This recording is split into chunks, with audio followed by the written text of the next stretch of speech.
Welcome to the Slop Farm. Enjoy the video.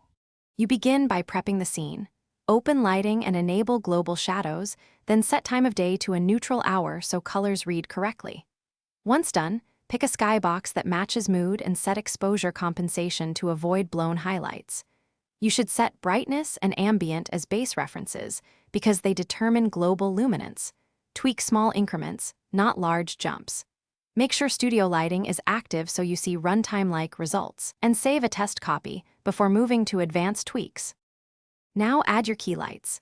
Place a directional light for sun, set intensity to match time of day, and warm or cool the color to alter mood. Once positioned, use point or spotlights to fill interiors or highlight objects. Adjust range and shadow softness so they don't clip. You should enable light map or global illumination when available to bake indirect light for stable results. Make sure to test with different camera angles and iterate exposure and shadow bias until shapes read correctly in scene.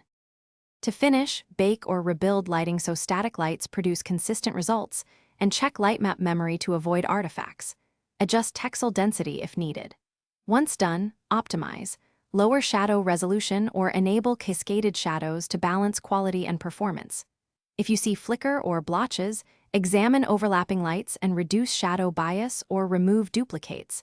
This usually fixes shadow acne. Make sure to test at runtime on target devices and keep a profiled backup to compare changes if problems reappear. Thanks for watching. Consider subscribing if we helped you today.